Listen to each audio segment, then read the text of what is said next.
Ndabaramukije bakunzi bacu mukurikira amakuru n'ibiganiro tudahwema gucisha kuri uno muyoboro wa YouTube Shiramatsiko TV udushikiriza inkuru n'ibiganiro utaronka ahandi. Tubazaniye amakuru ahambaye cyane arabana n'umutekano ari kuvugwa mu karere, aho Perezida w'igihugu cy'u Rwanda General Major Paul Kagame yagize icyo atangaza ku magambo ateye ubwoba kandi ababaje amaze iminsi atangazwa na Perezida w'igihugu cya Congo Antoine Felix Tshisekedi ndetse na Perezida w'igihugu cy'u Burundi General Evariste Ndayishimiye, aho bavuze ku mugaragaro izuba riva ko bagiye gukora ibishoboka byose bagakuraho ubutegetsi bwa Perezida Paul Kagame, kandi bakavuga n'andi majambo ateye ubwoba agaragaza ko bashakaga gucanishamwo abanyarwanda. General Paul Kagame yagize icyo avuga, aho yerekanye neza ko ibyo abo baperezida bavuze atigeze abitesha agaciro kandi ko yabihaye agaciro gakomeye cyane, akabaha n'ubutumwa bukomeye cyane. Turaza kubigaruka ko muri ano makuru twabateguriye.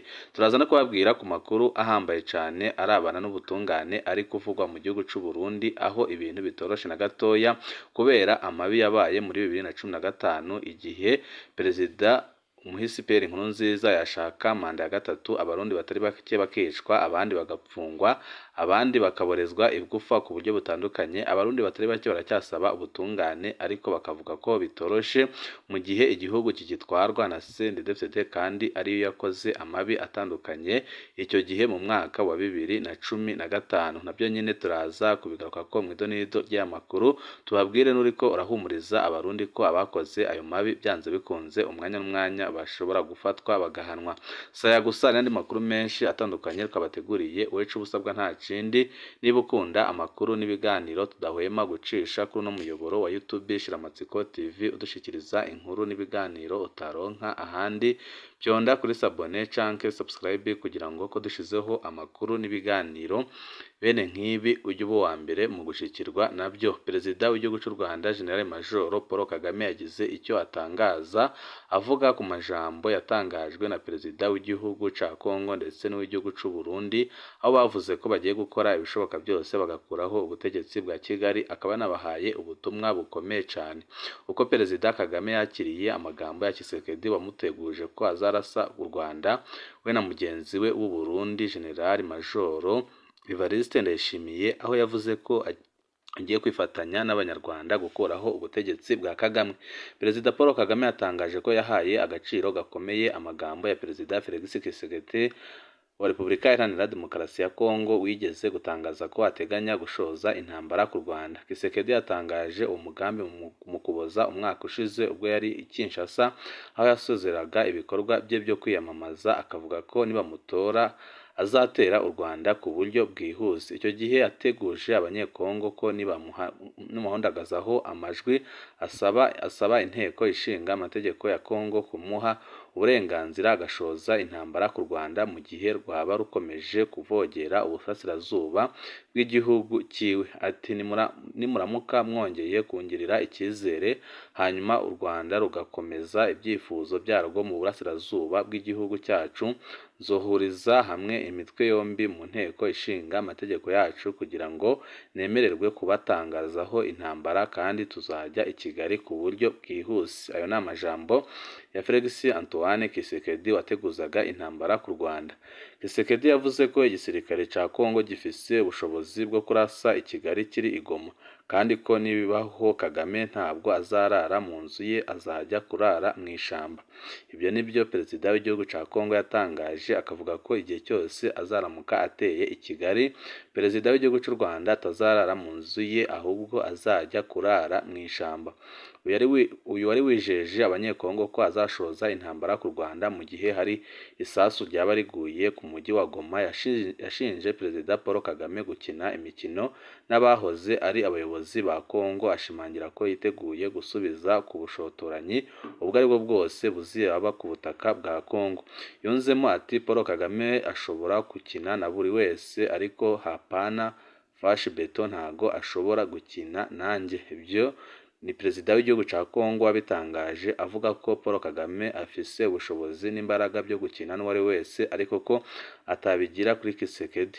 Perezida Paul Kagame mu kiganiro yagiranye na Jeune Afrique yabajijwe uko yakiriye ariya magambo y'ibikangisho ya Tshisekedi, asubiza ko yayahaye agaciro gakomeye. Ati ni gute amagambo y'ibikangisho ya Tshisekedi ntayaha agaciro? Perezida w'igihugu cy'u Rwanda yavuze ko amagambo Tshisekedi yamubwiye yahaye agaciro ku buryo bukomeye cyane. Yanavuze ko kandi atekereza ko afise ubushobozi buke bwo gusobanukirwa uburemere bw'ibyo avuga nk'umukuru w'igihugu. Perezida w'igihugu cy'u Rwanda General Major Paul Kagame yavuze ko perezida w'igihugu cya Congo ndetse n'uw'igihugu cy'u Burundi bafise ubushobozi buke cyane bwo gusobanura cyangwa se kumva uburemere bw'ibyo bagiye gutangaza nk'abakuru b'ibihugu. Ku bwanjye rero ibyo ubwabyo ni ikibazo gikomeye cyane. Perezida Paul Kagame yerekanye ko abayobozi bafise ikibazo gikomeye cyane kandi yerekana ko ibyo bavuze atari kubura kubiha agaciro. Ni ikibazo gikomeye ngomba kwitegura nkanitaho. Bisobanuye ko ijoro rimwe ashobora kubyuka akagira ikintu akora udashobora gutekereza ko abantu buzuye bakora. Perezida w'igihugu cy'u Rwanda General Paul Kagame yavuze ko ari ibintu atari kubura guha agaciro, kuko umuntu utinyuka kuvuga cyangwa se akavuga nk'ibyo yatangaje rwose biraboneka ko n'ikitari icyo yagikora. Akaba ariyo mpamvu General Paul Kagame yavuze ko agomba kwitegura kandi ko amaze imyaka myinshi yiteguye, aho yahaye ubutumwa nyine bukomeye perezida w'igihugu cy'u Burundi ndetse na perezida w'igihugu cya Congo, akababwira ko yiteguye kandi akababwira ko nibakora ikosa na rimwe bagashaka gutera u Rwanda, byanze bikunze ibizaba byose bazabyirengera kandi ko ikiguzi cy'intambara cyose kizajya ku gatwe kabo. Tshisekedi cyakora muri Gashyantare uyu mwaka yatangaje ko ibyo kujya mu ntambara n'u Rwanda asa n'uwabivuyemo. Avuga ko yahisemo gukemura amakimbirane bafitanye biciye mu nzira y'ibiganiro, ibyahise bimaramaza mugenzi we w'u Burundi wari witeze ko intambara yaba igiye kuba, ariko akisanga perezida w'igihugu cya Congo yaramaze kumuta mu mutego ukomeye cyane, kuko we yavuze ko agiye gutera u Rwanda, undi nawe ahita abifatiraho avuga ko nawe agiye gukora ibishoboka byose agatera u Rwanda, ahita ashyira n'abasirikare batari bake, imbonerakure, abapolisi ndetse n'ibigwanisho bikomakomeye ku mipaka yose ihuza u Burundi n'u Rwanda, kandi avuga ko yiteguye ko umwanya rore wose yasoza intambara ku Rwanda. Ariko amaze kubona mugenzi wa Congo ari nawe wamuhaye icyo gikorwa, wamuhaye ubwo butumwa bwo kujya gutera u Rwanda abivuyemo, yahise amaramara abura icyo akora. Ibyahise byereka abarundi batari bake ko perezida Evariste Ndayishimiye naho yirirwa ahenda abarundi ko ari we urongoye igihugu cy'u Burundi, mu by'ukuri atari we ukirongoye by'ukuri, kuko biratangaje kandi birateye isoni kubona yubahuka akavuga amajambo nk'ayagiye atangaza ku gihugu cy'u Rwanda, mu gihe atamutegetsi n'umwe wigeze utinyuka kugira icyo avuga cyangwa se ngo aterane amagambo n'undi mukuru w'igihugu, aho perezida Evariste Ndayishimiye yagiye abikora ku mugaragaro, izuba riva akemerera ko agiye gufasha interahamwe zibarizwa muri Congo, akazemera ko agiye kuzifasha gutera u Rwanda. Akaba yanakoze ibikorwa byerekana ko ariyo nteguro yari afise, kuko interahamwe zitari nkeya zibarizwa mu twa FDL zari zamaze gushika ku butaka bw'u Burundi, aho yavugaga ko zigiye gukora imyimenyerezo ya gisirikare ihambaye cyane kugira ngo zitegure gutera u Rwanda bahereye mu Burundi, mu gihe mugenzi we wa Congo yaramubwiye ko nawe azatera u Rwanda ahereye ku mipaka yose u Rwanda ruhana na Congo, ariko yisanze asigaye mu kibuga wenyine, aho yasanze perezida w'igihugu cya Congo Antoine Felix Tshisekedi rwari uruhendo rukomeye cyane yari ari guhenda abakongomani kugira ngo bongere bamutore, by'icyo bigatuma na perezida Evariste Ndayishimiye abyijandikamo kubera agafaranga yari ariko arahabwa na mugenzi we wa Congo, aho yagiye amuha amafaranga atari make, ariko bikaboneka neza ko byose rwari uruhendo rukomeye cyane, kuko perezida w'igihugu cya Congo yabivuyemo, avuga ko atabushobozi atanimbaraga afise byo gutera u Rwanda. Ibyahise byereka amahanga ndetse byerekana perezida Evariste Ndayishimiye ko akwiye kwitonda, kuko ntasumbya imbaraga Congo kandi nta bushobozi nawe afise bwo gutera u Rwanda.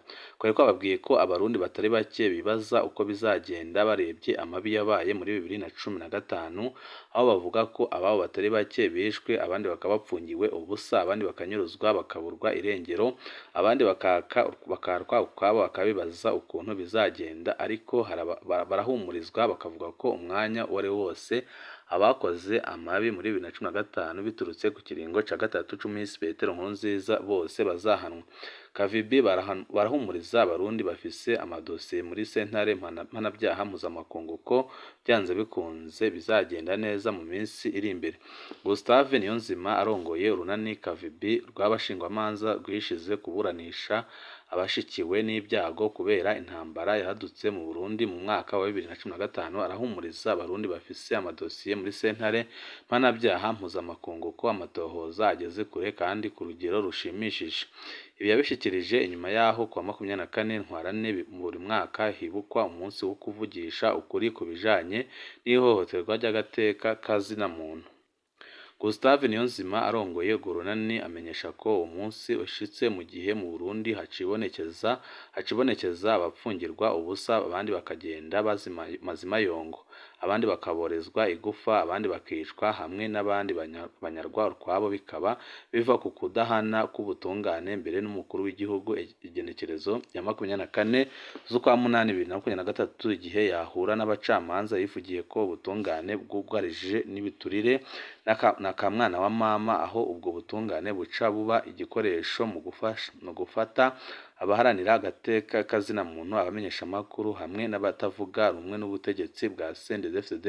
Muraze bimaze iminsi bikorerwa abanywanyi b'umugambwe seneri bayoboka umushinga amateka gatorwasa, umunsi ku munsi bariko barafatwa bakaborezwa igufa, abandi bakaburwa irengero, abandi bakapfungira mu dusho dutandukanye, ibyerekana neza ko agateka kazina muntu mu Burundi katubahirizwa kandi bikaza byerekana ko ubutungane bibigiramwo uruhara rukomeye cane. Uwo arongoye Kavibe aramenyesha kandi abarundi bafise amadosiye muri sentare mpuzamakungu mpanabyaha ko borema amaherezo ageze ku amatohoza ageze ku rugero rushimishije. Agira ati muri Kavibi ico tuvuga duhamagarira abarundi kuguma babandanya gudoma ko urutoki amabi y'agahomeramunwa abandanya gukorwa, kandi nkaba ndabizeza yuko amadosiye menshi abahohotewe yamaze gushika mu masentare mpuzamakungu ariko aratohozwa neza, bitebuke abakoze ayo mabi bazobibazwa intahe ibakubita mu gahanga. Ibyo nyine bikaba aribyo byatangajwe nyuma y'umwiheburo umaze iminsi mu Barundi bibaza ukuntu azahabwa ubutungane mu gihe CNDD-FDD irongoye igihugu c'u Burundi ihagarariye ayo mabi ariyo ikirongoye igihugu c'u Burundi, kandi ikaba iri no gukora ibishoboka byose kugira ngo isambure imigambwe izi imbere mu migambwe itavuganwe n'ubutegetsi, imigambwe yagakwiye kuba yagatabaye abarundi, ariko CNDD-FDD ikaba iri gukora ibishoboka byose kugira ngo isambure. Mu gihe Perezida Evariste Ndayishimiye atangaza ko abarundi babayeho neza cane, akavuga ko bimunezeza kuba afise abarundi babayeho neza bafise ikibazo na kimwe cya kabiri cy'abana bo mu Burundi bari mu kibazo cy'imirire mibi cane, ibishobora gutera ingorane zikomeye cane mu myaka iri imbere. Cya kabiri c'abana bari munsi y'imyaka 5 mu Burundi bari mu bibazo byo kubura ibifungurwa bikwiye. UNICEF niyo yabitangaje kandi gatangaza ko biteye ubwoba ndetse n'inkeke ikomeye cane. Umuyobozi w'urwego ruraba ibijanye n'ingabiro n'iterambere ry'abana muri UNICEF Dr. Victor Angwayo avuga ko 1/2 cy'abana bari munsi y'imyaka 5 mu Burundi bari mu bibazo byo kubura ibifungurwa bikwiye, nayo 2/3 bafise ingorane yo kubura amaraso akwiye. Ibi akaba abishikirije inyuma y'urugendo amazemwo iminsi mu Burundi. Nk'uko tubikesha urubuga rwa X rwahoze rwita Twitter rwa UNICEF,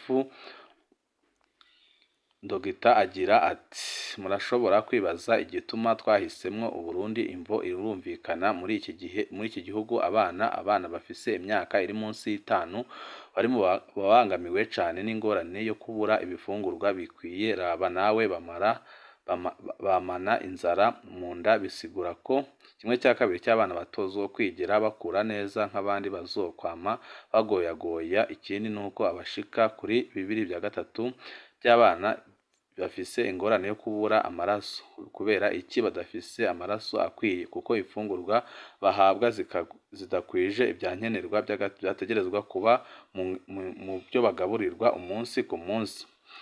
naho UNICEF ivuga ko abana bari mu bibazo byo gufungura nabi. Umukuru w'igihugu amaze iminsi avuga ko Burundi ari umurima wa Edeni, mbere yongera amenyesha abarundi ko Burundi atamfashanyo ivuye hanze bugikeneye, ahubwo vuba bugiye gufasha ibindi bihugu bitari bike. Ibyerekana neza ko Perezida Evariste Ndayishimiye amajambo aba ari gutangariza abarundi adahuye n'ukuri, kuko birateye isoni kandi birababaje.